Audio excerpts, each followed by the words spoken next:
I think the message has to be that whatever you're feeling, it's okay to feel it. There's no right or wrong way to feel, because we're all going through this for the first time. There's no blueprint on how to deal with the situation. We've not been in it. If you're down, that's okay. If you're okay, that's okay as well. I think just be kind to yourself, be kind to others, give yourself some grace if you're not feeling up to things, or but also I think see this maybe as an opportunity to do the things you don't ordinarily have time to, upskill a language, or whether it's getting to cook a meal that you know would be usually pressed for time to do.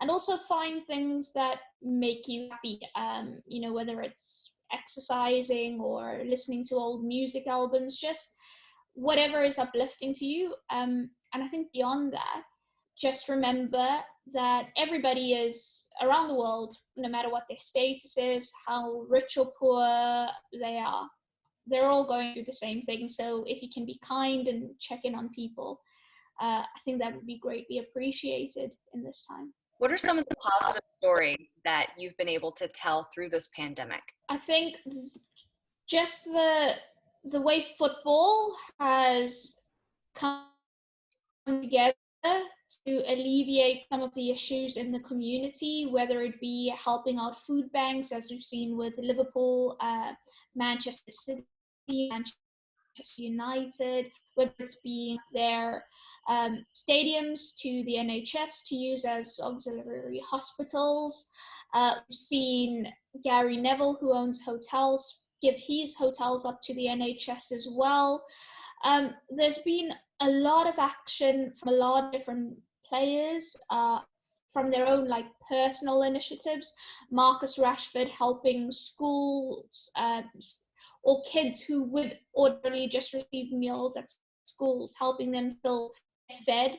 That was one of the big ones. But I think what has been heartwarming is usually through a time like this, we always look at the big sport and the big personalities to do stuff, but to see individuals, just regular individuals, even in my apartment building, offering to help in whatever way possible, that's really heartwarming. Do you think that the lasting effect of this pandemic will be on the world, good or bad, in football and sports beyond? I hope it would have a positive impact. I think what we're probably finding in our own lives is maybe we're starting to appreciate a lot of things that we took for granted. You know, it became so automatic to go to a football match, for example.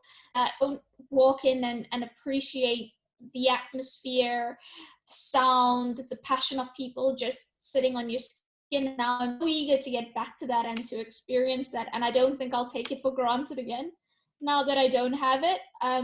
So I hope we become more appreciative.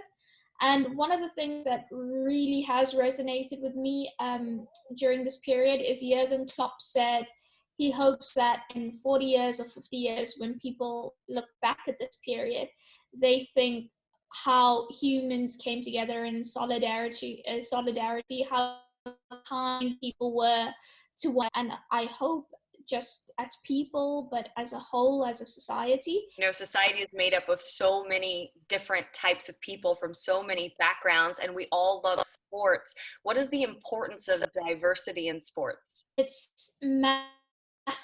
I think it's so important to be able to tell stories and put news across in different contexts, and understand it from different cultural backgrounds. We find in football is, if you look on the pitch, the makeup of squads are so diverse. You have players from all over the world, from so many different backgrounds, coming together and playing as a team. And yet when you look at the coverage of sport, and different voices certainly help relay those messages better, but also make us conscious of the sort of language we use to describe players and why it might not be ideal, you know, to sort of pigeonhole certain players because of their race into certain categories. So I think it's really, really important that we do get diverse voices and opportunity. Melissa Reddy, the Senior Football Correspondent for The Independent, thank you so much for your time.